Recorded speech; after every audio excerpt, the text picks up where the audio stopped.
Arvoyarns.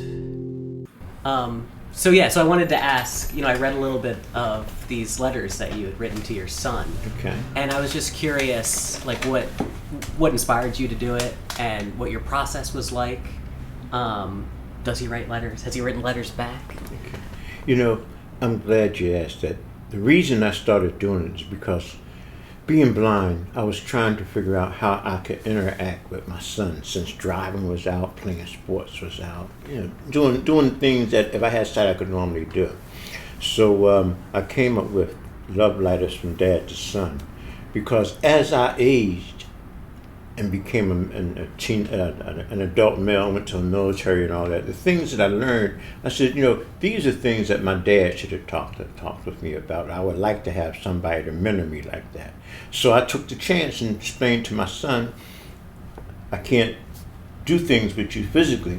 However, I would like to write some letters to you to give you some experience as you age as a teenage adult into manhood, things you can think about and may help guide you along the way, and will give us an opportunity to understand that we can talk to each other as men about anything, which as long as we honor each other and understand there's God in our life. Yeah, it's always such an interesting challenge, like how you communicate wisdom to people, how you somehow take all this stuff, anyone's experience in life, and try to turn it into advice that someone else can hear. Like you mentioned in the piece, the difficulty of, kind of like turning book learning and combining with practical knowledge. Like how do you take theory and practice and bring them together? Yes, well, we've all been teenagers, and we know that our peer group and other people, they have a lot of advice and things for us to get into. So I just wanted to let my son know there is a transition that you're going to go through, the many hats you have to wear. You have to be a man of hygiene and fashion. You have to be a man of sexuality. You have to be a man of working. You have to education. All these hats that we wear when we get older that we didn't realize we had to wear. So what I gave him was, knowledge of an adult male 101, right? And it was up to him to grow into it.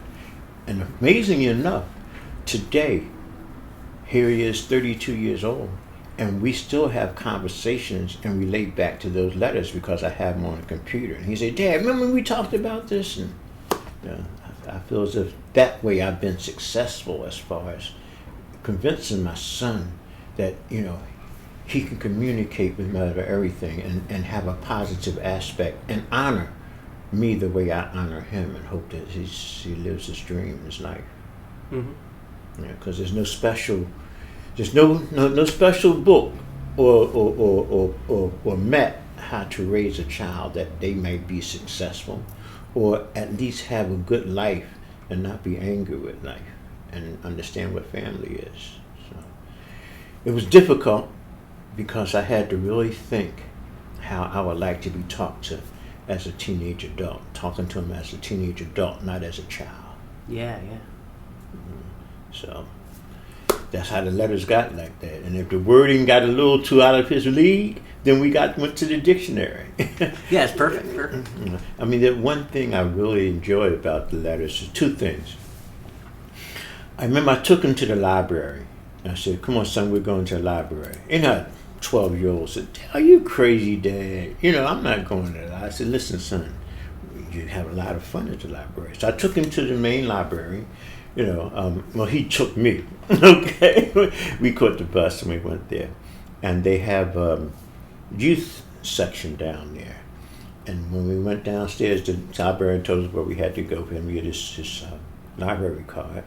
And he got down there and he said, Dad, they got a lot of girls down here. Right? That's what they're keeping them. So I laughed. I said, yes, son, what do you think the library was full of? Yeah. He says, I don't know. I said, listen, I'm going to sit here. Why don't you go find a book or so that we can read, and look around. So he was gone for about a half an hour. He came back, and he came back with 2 books. And one book was on something we talked about. It was about thermodynamics. right? An absolute zero. And he came back with another book called Moon Bear. It was about Native Americans, right? I said, okay, we're going to take these out. He said, yeah, but I'm going to go over here to the computer station and lay around and play on the computer for a while. They had a computer. I don't know what they all have in there for the children, but I guess the main library has something because there are a lot of students that come there. But anyhow, he stayed down there for about another hour and a half. Came back, we took the books out, right? When we got home, my wife said, what took y'all so long? We both bust out laughing. Because it was an experience that he didn't expect, and I didn't know what to expect. I just took a chance, because I knew they had the library down there. I knew teenage girls did go to the library too, right? And it became a winner, so that was one good experience. And the other one was we started reading a dictionary, and one Saturday a few of his friends came over to ask him could he go out. I says, why don't you tell them that we're reading a dictionary? Right? He said, Dad, they ain't going to. I said, just ask them. So they came and said, hey, Mr. Charles, how you guys? What's going on, guys? I said, listen, Andrew and I read the dictionary together every now and then. Would y'all like to come in and join? Or he can quit and just going out, but we usually read it for about 45 minutes. They said, read the dictionary. Are you for real? I said, yeah. They said, that's neat. His friend said, that's neat. Then he became real happy. So Awesome. It became a thing as every Saturday. Wow. Wait, what letter were you guys reading that day? We would pick any letter. That particular day, I think we were reading J. Nice. It's a good letter. Yeah, J. But we picked, so every Saturday over the summer, they would come over and they'd spend 2 hours going around reading the dictionary and helping each other pronounce the words. And they thought it was fun. And he thought it was going to be, but these are some of the things that I had to take a chance with. Right, yeah. In order to try to help him understand that I love you. And I like to do some things with you. But, when it comes to things that take eyes, you got to take control. So, I've had some good experiences with him. Thank God that, he honors me. He wants to get into businesses and things of that nature. So, I'm happy. He's a family man and he's married. So, congrats, yeah. So, that's one thing I can say I'm pretty proud of myself that, he accepted me in that way. And his friends agreed with it, and they said, well, we don't have nobody to do this with us. So it made you realize that those young men, they want to do things, but they don't have an adult figure to take time to do stuff. Totally. It speaks to the importance of having role models, people who present a kind of ideal, show you ways things can be different. Yeah, and each year I wrote him different letters, and I gotta say this. We have 20 years of letters, okay? And in this day and age, one thing I learned from him and his friends is when I wrote him a letter about the man of hygiene and fashion, and that took about 7 pages because I had to explain to him, what type of clothes a man wears, how you go about looking for men's clothes. And I even took him out shopping to a place where, they fit your clothes, pair of pants you go, but and these letters helped me to help him understand that there's more to just when your mother goes out and buys you clothes, she's small, medium, large. Whereas when you become an adult male in your teens, it's time he just starts in neck size, limb size, waist size, shoes. The caliber of clothing that you wear is different. And for him, and I must say I'm very proud of him, when the guys would walk around with their pants down, one thing his mother said was, I'm glad you took him to the men's store because he don't ever wear his pants down, he wears them up neat. I just took him places like Today's Man, right? And then it used to be pants corner and shirt corner, but I think they caught on fire. And he said, Dad, these young guys, all young guys working here, and they're all dressed up. And so exposing them to stuff like that, is something that expanding his mind. It's one of the reasons why I believe that one day I should be able to put that together as a book and have it for in this day and age where they have a lot of single female families, well, women can get a better understanding of what it's like, what you need to raise a teenage son. The book would help guide them as far as things that a teenager male looks for. I'm bored about academics and professions in life. I did a lot of different things, which I'll show you one day. But a lot of his friends come over and said, well, I wish I had somebody to read that. And one lady even came over and said, you should make a book out of that. But once again, these are the things that as a blind person I'm very proud of, the impact I've had on my son. Because he hasn't been in jail and he keeps working and he's married now and he has 3 children. And we still talk a lot. Mm-hmm. So, in spite of my blindness, I can be very proud of the relationship that I was able to impact my son, which is great fear that I had. One of the fears I had, okay, what do I do as a dad? Yeah. That form of communication proved well. I give him the written knowledge, then we actually went and did it, and now that he's out on his own, he started doing it for himself. This is his nature. Yeah, wonderful pass down the letters, to his own kids. Yes. Someday. I'm hoping he does, because we have them on a CD and on my computer. They're like Yeah, did you still dictate that scrolls of when you knowledge. wrote them, or? No, I wrote every sentence. I take time to think. Writing the letters sometimes took me a week. Mm-hmm. Okay, because you write and you think about it, you listen to them. I type pretty well. Like I told you, when we were blind, one of the first things they told us to do at the blind rehab was how to type. Right. Yeah. And the typewriter talked. So now my computer talks. And I would just take time and go over and think about what I did at that age, or what I may have dreamed about, and all that kind of stuff.